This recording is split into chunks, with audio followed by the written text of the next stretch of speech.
बोलो गुरुदेव भगवान की जय। प्यारे कृष्ण कन्हैया लाल की जय। श्री योग वासिष्ठ महारामायण स्थिति प्रकरण चल रहा है और आज है 43वां सर्ग। वशिष्ठ जी बोले, हे राम जी, इस प्रकार जो जीव परमात्मा से फुरकर संसार भावना करते हैं उनकी संख्या कुछ नहीं कही जाती। कोई पूर्व उपजे हैं, कोई अपूर्व उपजे हैं और कोई अब तक उपजते हैं। जैसे फुरने से जल के कण के प्रकट होते हैं, तैसे ही ब्रह्मसत्ता से जीव फुरते हैं, पर अपनी वासना से बांधे हुए भटकते हैं और विवश होकर नाना प्रकार की दशा को प्राप्त होते हैं। चिंता से दीन हो जाते हैं और दशों दिशा जल थल में भ्रमते हैं। जैसे समुद्र में तरंग उपजते हैं और नष्ट होते हैं, तैसे ही जीव जन्म और मरण पाते हैं। किसी का प्रथम जन्म हुआ है, किसी के 100 जन्म हो चुके हैं, कोई असंख्य जन्म पा चुके हैं, कोई आगे होंगे, कोई होकर मिट गए हैं और कोई अनेक कल्प पर्यंत अज्ञान से झटकेंगे। कोई अब जरा में स्थित है, कोई यौवन में स्थित है और कोई मोह से नष्ट हुए हैं। कोई अल्प वय होकर स्थित हैं, कोई अनंत आनंदी हुए हैं, कोई सूर्यवत उदित रूप हैं, कोई किन्नर हैं, कोई विद्याधर हैं और कोई सूर्य, चंद्रमा, इंद्र, वरुण, कुबेर, रुद्र, ब्रह्मा, विष्णु, यक्ष, वैताल और सर्प हैं। कोई ब्राह्मण, क्षत्रिय, वैश्य और शूद्र कहाते हैं और कोई क्रांत, चांडाल आदि हैं। कोई तृण, औषध, पत्र, फूल, मूल को प्राप्त हुए हैं और कोई लता, गुच्छे, पाषाण, शिखर हुए हैं। कोई कदम्ब, वृक्ष, ताल और तमाल हैं और कोई मंडलेश्वर, चक्रवर्ती हुए भ्रमते हैं। कोई मुनीश्वर मौन पद में स्थित हैं, कोई कृमि, कीट, पिपीलिका आदि के रूप में हैं। कोई सिंह, मृग, घोड़े, खच्चर, गरदभ, बैल आदि पशु योनि में हैं और कोई सारस, चक्रवाक, कोकिला, बगुला आदि पक्षी हैं। कोई कमल, कली, कुमुद, सुगंधादिक हैं और कोई आपदा से दुखी हैं। कोई संपदावान हैं, कोई स्वर्ग और कोई नरक में स्थित हैं। कोई नक्षत्र चक्र हैं, कोई आकाश में वायु हैं, कोई सूर्य की किरणों में और कोई चंद्रमा की किरणों में रस लेते हैं। कोई जीवन मुक्त हैं, कोई अज्ञान से भ्रमते हैं, कोई कल्याण भागी चिर पर्यंत भोग को भोगते हैं। कोई परमात्मा में मिल गए हैं, कोई अल्पकाल और कोई शीघ्र ही आत्म तत्व में लय हुए हैं। कोई चिरकाल में जीवन मुक्त होवेंगे, कोई मूढ़ दुर्भावना करते हुए, कोई करते अनात्मा में भ्रमते हैं। कोई मृतक होकर इस जगत में जन्मते हैं, कोई और जगत में जाकर स्थित होते हैं और कोई न यहाँ और न वहाँ उपजते हैं, केवल आत्म तत्व में लय होते हैं। कोई मंदराचल, सुमेरु आदि पर्वत होकर स्थित होते हैं। कोई क्षीर समुद्र, घृत समुद्र, इक्षुरस जल आदि समुद्र हुए हैं।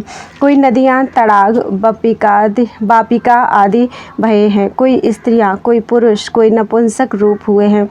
कोई मूढ़, कोई प्रबुद्ध, कोई अत्यंत मूढ़ हुए हैं। कोई ज्ञानी और कोई अज्ञानी, कोई विषय तप्त और कोई समाधि में स्थित हैं। इसी प्रकार जीव अपनी वासना से बांधे हुए भ्रमते हैं और संसार भावना से जगत में कभी अधः और कभी ऊर्ध्व को जाकर काम, क्रोध आदि दुख की पीड़ा पाते हैं। वे कर्म और आशा रूपी फांसी से बांधे हुए हैं और अनेक देह को उठाए फिरते हैं। जैसे भारवाही भार को उठाते हैं, तैसे ही कोई मनुष्य शरीर से फिर मनुष्य शरीर को धारते हैं। कोई वृक्ष से वृक्ष होते हैं और कोई और से और शरीर धारते हैं।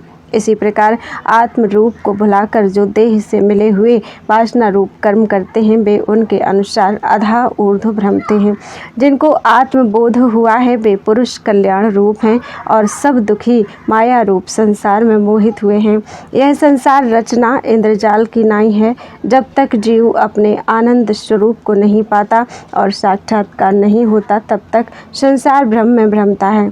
और जिस पुरुष ने अपने स्वरूप को जाना है और जीवों की नाई त्याग नहीं किया और बारंबार संसार के पदार्थों से रहित आत्मा की ओर धावता है, वह समय पाकर आत्मपद को प्राप्त होगा और फिर जन्म ना पावेगा।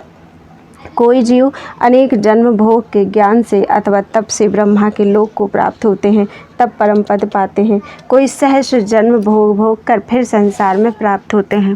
कोई बुद्धिमान विवेक को भी प्राप्त होते हैं और फिर संसार में गिरते हैं, अर्थात मोक्ष ज्ञान को पाके फिर संसारी होते हैं। कोई इंद्र पद पाकर तुच्छ बुद्धि से फिर तिर्यक पशु योनि पाते हैं और फिर मनुष्याकार धारते हैं। कोई महाबुद्धिमान ब्रह्म पद से उपज कर उसी जन्म में ब्रह्म पद को प्राप्त होते हैं। कोई अनेक जन्म में और कोई थोड़े जन्म में प्राप्त होते हैं। कितने एक जन्म से और ब्रह्मांड को प्राप्त होते हैं। कोई इसी में देवता से पशु जन्म पाते हैं, कोई पशु से देवता हो जाते हैं और कोई नाग हो जाते हैं। निदान जैसी तैसी वासना होती है तैसा ही रूप हो जाता है। जैसे यह जगत विस्तार रूप है तैसे ही अनेक जगत हैं। कोई समान रूप है, कोई विलक्षण आकार है, कोई हुए हैं कोई होवेंगे। विचित्र रूप सृष्टि उपजती है और मिटती है। और कोई गंधर्व भाव, कोई यक्ष देवता आदि भाव को प्राप्त हुए हैं। जैसे जीव इस जगत में व्यवहार करते हैं तैसे ही और जगतों में भी व्यवहार करते हैं, पर आकार विलक्षण है और अपने स्वभाव के वश हुए जन्म मरण पाते हैं। जैसे समुद्र से तरंग उपजते हैं और मिट जाते हैं तैसे ही सृष्टि की प्रवृत्ति, उत्पत्ति और लय होती है। जब संबित स्पंद होते हैं तब उपजते हैं और जब निष्पंद होते हैं तब लय होते हैं। जैसे दीपक का प्रकाश लय होता है, सूर्य से किरणें निकलती हैं, तप्त लोहे और अग्नि से चिंगारी निकलती है, काल में ऋतु निकलती है, पुष्प से सुगंध प्रकट होती है और समुद्र से तरंग उपजते और फिर लय होते हैं। तैसे ही आत्मसत्ता से जीव उपजते हैं और लय होते हैं। जितने जीव हैं वे सब समय पाके अपने पद में लय होंगे और स्वरूप में इनका उपजना, स्थित, बंधन, नष्ट होना मिथ्या है। त्रिलोकी रूप महामाया के मोह से उपजते हैं और समुद्र के तरंग की नाई नाश होते हैं। इति श्री योग वासिष्ठे स्थिति प्रकरणे जीव बीज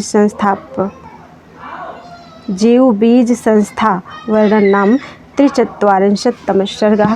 बोलो वृंदावन बिहारी लाल की जय। त्वदीयं वस्तु गोविंद तुभ्यमेव समर्पये, तेन त्वदङ्घ्रि कमले रतिं मे यच्छ शाश्वतीम्।